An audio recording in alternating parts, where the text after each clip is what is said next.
Alright folks, today I bring you the mystery of the Vatos group's fate in the Walking Dead universe. This video is going to be in the same vein as my environmental storytelling videos, but for this story, the question isn't really what happened, but who did it. If you're enjoying this type of content, be sure to hit that like button and drop a sub to see more videos like this.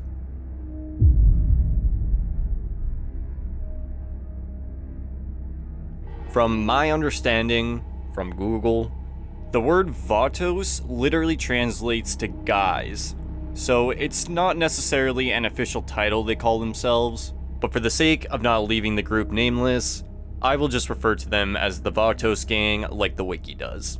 If you're unaware of their story, when the city of Atlanta fell to the dead on Monument Day, the Atlanta nursing home saw its medical staff flee and leave the elderly behind. Over the coming days, family members would show up to take them to safety. However, with all the roads jammed with abandoned cars and walkers, and probably the bombs of Operation Cobalt, transporting all these seniors was gonna be impossible without casualties. The elderly folks' family members would instead decide to hunker down the nursing home, fortifying it to take care of their loved ones when nobody else would, with the first of which being Guillermo and Felipe, who would essentially become the leaders of the Vatos when others followed, growing their numbers to a formidable size. Now, Rick and Co would come into contact with this group in Season 1 when a bag of guns would be dropped by Rick in the streets of Atlanta. After a slight misunderstanding, I guess you could say. I'm gonna chop up your boy. I'm gonna feed him to my dogs. Rick would see the Vatos actually have good intentions, and the two groups actually part on amicable terms, with Rick even sacrificing a sizable portion of their guns and ammunition to the struggling survivors. Now, if you've just seen the show and nothing else, you'd probably be thinking, what the hell are you talking about? Why is this guy saying they all died? We never saw them again. Well, Season 2 actually has a deleted scene which showed the main group attempting to seek shelter at the nursing home following the chaos at the CDC. After their cordial parting of ways, Rick was under the assumption they would be granted sanctuary there. However, when arriving, they would discover the nursing home crawling with the dead, leaving absolutely no survivors. Your first thought may be they were simply overrun. But as observed by Daryl Dixon himself, these innocent people were shot in the head execution style. The dead simply wandered in after the fact. Observant. Rick and Co were there merely days before, so this happened seemingly right after they left. But why would somebody do this? Well, as we see in the episode, word got around quick that there was a bag of guns sitting in the middle of the streets, waiting to be snatched up. The Vatos group knew about it, so I can imagine other survivors would have heard about it as well. They weren't isolationists, as we can see them driving around the city of Atlanta, so surely it wouldn't be hard to track them down. With a quick ambush, a group had come in and executed each and every member, leaving no survivors. How do we know this? Kirkman, any chance we can get an update on the group in Atlanta that was taking care of their family and the elderly nursing home patients from Season 1? Oh, yeah. Yeah. All dead. Okay, all right. Well, there you go. I know he says it jokingly, but let's be real. These guys all died. A deleted scene may not be considered canon, but either way, with this added quote, and the fact they're never seen again, I'm gonna treat it as if it is. As our main group make their way through the nursing home, they acknowledge pretty much everything was taken. The guns, food, medicine, nothing left but scraps. Which leads me to believe this wasn't personal, simply a group of plunderers doing what they do best. This takes place only 2 months into the outbreak, so these people weren't corrupted by the world around them. They had to have been capable of this even before the dead rose. But that still leaves the question, who done it? Well, full disclosure, we are never truly given an answer to this question, but I'm going to provide a few possibilities and discuss why I think they could or could not be responsible. With the last of which being what I think is the most likely answer.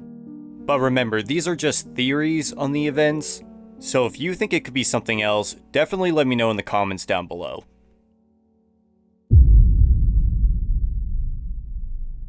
Now, a pretty popular theory I've seen online is that it could have been Philip Blake, aka the governor, and his army. But personally, I don't think this is the case. As in Season 3, Philip mentions after toasting, when the world fell apart, there were only a handful of them in Woodbury locked in an apartment together. I find it hard to believe 2 months in they would have enough manpower to travel to Atlanta and take on a group that size. And just to clarify, the reason why the governor has the gun bag at Woodbury in Season 3 is because Andrea brought it there following her separation and the fall of the farm, as the group simply gave the Vatos the guns, not the bag itself. He would have definitely been capable of this by the time we meet him in Season 3, but I think it happens too early in the timeline for it to have any association with Woodbury. So if I were to guess, the governor was not responsible. Now, this is another theory I've seen floating around, and I'm guessing it's due to the close proximity to the Vatos. But could the cops within Grady Memorial Hospital have done it? Well, in my opinion, this doesn't sound like their MO. Their whole deal was making you in debt to them, providing you with medical treatment before forcing you to work off that generosity. And when we meet them in Season 5, they don't appear to carry guns any different to those they would have been issued on the job. Although they are definitely corrupt, they don't strike me as cold-blooded mass murderers, so I would say the cops of Grady Memorial Hospital are off the table. In Season 1, 2, and 3 of the show, we're shown helicopters circling the Atlanta area, belonging to remnants of the National Guard. During Operation Cobalt, military personnel were ordered to execute any survivor they came across in an attempt to slow the spread. Could they have been responsible for attacking the Vatos? Specifically the National Guard the governor attacks in Season 3? Well, it's definitely a more likely possibility than the other two, but if it was them, I'd wonder why they would really bother when the city was crawling with the dead anyway. If it was about exterminating the infected, you would think they would have bigger fish to fry. They had guns, so they wouldn't need those, and if they did, you'd think they'd go and grab that tank in the middle of the street. As far as we know, after Operation Cobalt, no more orders were given to the military. So if they were committing these atrocities across the wasteland, it would have been at their own volition, whether it was the National Guard or another group in the area. I imagine if they were capable of going in and killing the Vatos, they would have been hostile to the governor on site.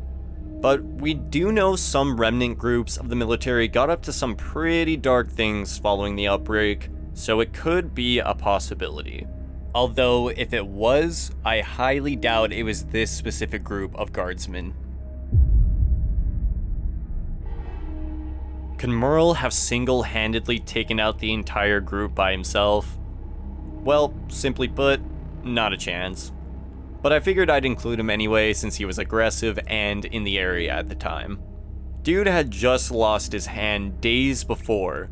Not to mention, Merle admits he's killed 16 men since the outbreak started, and it was heavily insinuated none of them were before he met the governor. Daryl may like to claim Merle was that tough, but realistically, there's no chance he could have taken them on. So, this is, in my opinion, the most likely answer, if any. Randall in Season 2 states he was a part of a larger group of roughly 30 survivors. They were said to move from place to place, committing atrocities to the innocent around the Atlanta area. Randall recalled one time in particular where they committed the most heinous of acts against a man's family, and made him watch the whole time. Dave and Tony were members of this group, and we see just how trigger-happy and aggressive they can be, as well as their buddies who shoot up the bar out of revenge.